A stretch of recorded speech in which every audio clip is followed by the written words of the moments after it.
ಏನು ಬಾಗಲಕೋಟೆ ಜಿಲ್ಲೆ ಗುಳೇದಗುಡ್ಡ ಪಟ್ಟಣದ ವ್ಯಕ್ತಿಯಾಗಿರುವಂತಹ ಏನು ಸಾಫ್ಟ್ವೇರ್ ಇಂಜಿನಿಯರ್ ಇದ್ದಾರೆ, ಅವರು ಬೆಂಗಳೂರಿನಲ್ಲಿ ಕೆಲಸ ಮಾಡುತ್ತಿರುವಂಥ ಸಂದರ್ಭದಲ್ಲಿ ಮೇಲ್ನೋಟಕ್ಕೆ ಅನಾರೋಗ್ಯ ಹಿನ್ನೆಲೆಯಲ್ಲಿ ಮೃತಪಟ್ಟಿದ್ದಾರೆ ಅನ್ನೋ ನಿಟ್ಟಿನಲ್ಲಿ ಅವರದ ಅಂತ್ಯಕ್ರಿಯೆ ಆಗಿತ್ತು, ಅಂತ್ಯ ಸಂಸ್ಕಾರ ಆಗಿತ್ತು. ಆದರೆ ಅವರ ಸಾವಿನ ಹಿಂದೆ ವಿವಿಧ ಸಂಶಯಗಳು ಅಡಗಿದೆ ಅನ್ನೋ ನಿಟ್ಟಿನಲ್ಲಿ ಈಗಾಗಲೇ ಅವರ ತಂದೆ ಅವರ ತಾಯಿ ದೂರನ್ನು ಕೊಟ್ಟಿರುವಂಥದ್ದು. ಈ ನಿಟ್ಟಿನಲ್ಲಿ ಇಲ್ಲಿ ಅವರ ಹೂತಂತ ಶವವನ್ನು ಹೊರತೆಗೆಯುವಂಥ ಕಾರ್ಯಾಚರಣೆ ನಡೀತಾ ಇದೆ. ಆ ಒಂದು ಸ್ಥಳದಲ್ಲಿ ನಾನಿದ್ದೀನಿ. ಸದ್ಯ ಹೇಳೋದಾದರೆ ಈ ಬಾಗಲಕೋಟೆ ಜಿಲ್ಲೆ ಗುಳೇದಗುಡ್ಡ ಪಟ್ಟಣದ ಹೊರ ವಲಯದಲ್ಲಿರುವಂತಹ ಒಂದು ಸ್ಮಶಾನದಲ್ಲಿರುವಂಥ ದೃಶ್ಯ.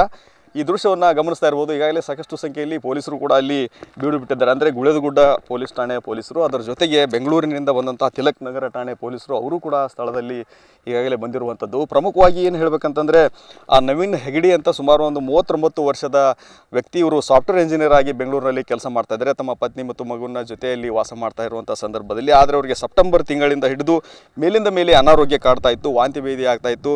ಆ ಒಂದು ಸಮಸ್ಯೆಯಿಂದ ಅವರು ಸಾಕಷ್ಟು ಬಳಲ್ತಾ ಇದ್ರು ಅನ್ನೋ ಮಾತನ್ನು ಅವರ ತಂದೆ ಈಗಾಗಲೇ ಹೇಳಿಕೆ ಕೊಟ್ಟಿರುವಂಥದ್ದು. ಜೊತೆಗೆ ಮೇಲಿಂದ ಮೇಲೆ ಇವರು ವಾಂತಿ ಭೇದಿಗೆ ಆ ಒಂದು ಅನಾರೋಗ್ಯಕ್ಕೆ ಈಡಾಗ್ತಾ ಇದ್ದಾರೆ. ಅಂದರೆ ನಮಗೆ ಈ ಒಂದು ಸಾವಿನ ಹಿಂದೆ ಸಂಶಯ ಇದೆ ಅನ್ನೋ ಒಂದು ಮಾತನ್ನು ಅವರು ಹೇಳಿರುವಂಥದ್ದು. ಅಂದರೆ ನನ್ನ ಮಗನಿಗೆ ಅಂದರೆ ಸ್ಲೋ ಪಾಯ್ಸನ್ ಕೊಟ್ಟು ಇಲ್ಲಿ ಆತನ ಸಾವಿಗೆ ಕಾರಣವಾಗಿದೆ ಅನ್ನೋ ಒಂದು ಮಾತನ್ನು ಅವರು ಈಗಾಗಲೇ ತಮ್ಮ ಆರೋಪದ ಮೂಲಕ ಸ್ಪಷ್ಟೀಕರಣ ಮಾಡಿದ್ದಾರೆ. ಅಂದರೆ ಜನವರಿ 5ರಂದು ಇವರು ಯಾವುದೇ ರೀತಿ ಚಿಕಿತ್ಸೆ ಫಲಕಾರಿಯಾಗಿದೆ ಮೃತಪಡ್ತಾರೆ. ನಂತರದ ಸಂದರ್ಭದಲ್ಲಿ ಅವರನ್ನು ತಂದು ಜನವರಿ 6ನೇ ತಾರೀಕಿಗೆ ತಂದು ಇದೇ ಜಾಗದಲ್ಲಿ ಅವರ ಶವವನ್ನು ಅಂತ್ಯ ಸಂಸ್ಕಾರ ಮಾಡಿರ್ತಾರೆ. ಅಂದರೆ ಶವವನ್ನು ಈ ಒಂದು ಸ್ಮಶಾನದಲ್ಲಿ ಹೂತಿರ್ತಾರೆ.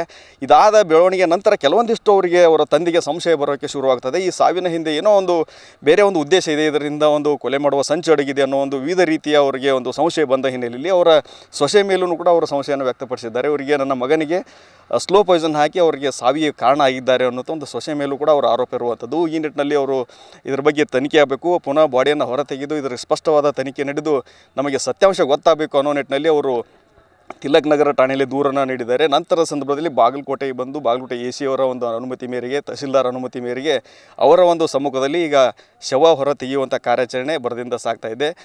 ಗುಳೇದಗುಡ್ಡ ಪುರಸಭೆ ಸಿಬ್ಬಂದಿ ಆಗಿರ್ಬೋದು ಮತ್ತು ಕಂದಾಯ ಇಲಾಖೆ ಆಗಿರ್ಬೋದು, ಪೊಲೀಸ್ ಅಧಿಕಾರಿಗಳು ಎಲ್ಲರ ಸಮ್ಮುಖದಲ್ಲಿ ಶವ ಹೊರ ತೆಗೆಯುವಂಥ ಕಾರ್ಯಾಚರಣೆ ನಡೆದಿದೆ. ಈಗಾಗಲೇ ಒಂದು ಹಂತದಲ್ಲಿ ಮೊದಲನೇದಾಗಿ ಪೊಲೀಸರು ಪೋಷಕರು ಆ ಶವವನ್ನು ಗುರುತು ಅಂದರೆ ಶವ ಹೂತಂಥ ಜಾಗವನ್ನು ಗುರುತು ಹಿಡಲಿಕ್ಕೆ ತುಂಬಾ ಗೊಂದಲದಲ್ಲಿದ್ದರು. ಈ ನಿಟ್ಟಿನಲ್ಲಿ ಅವರ ಮಗನ ಶವದ ಬದಲಿಗೆ ಬೇರೆ ಜಾಗದಲ್ಲಿ ಸಮಾಧಿಯನ್ನು ತೋಡಿದ್ರಿಂದ ಅಲ್ಲಿನ ಮಹಿಳೆಯ ಶವ ಪತ್ತೆಯಾಗಿತ್ತು. ಆದರೆ ಅದು ನಂತರ ಸಂದರ್ಭದಲ್ಲಿ ಈಗ ಒಂದು ಬೇರೆ ಜಾಗದಲ್ಲಿರುವಂಥ ಇನ್ನೊಂದು ಸಮಾಧಿಯನ್ನು ಈಗಾಗಲೇ ಅಗೆಯೋಕೆ ಶುರು ಮಾಡಿದ್ದಾರೆ.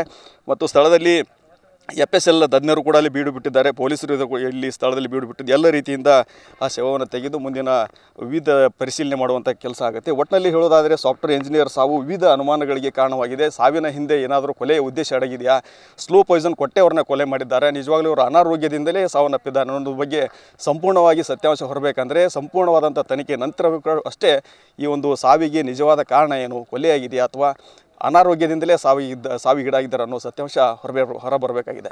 ಕ್ಯಾಮರಾಮನ್ ಬಾಪು ಜೊತೆ ರವಿಮುಖಿ, TV9 ಬಾಗಲಕೋಟೆ.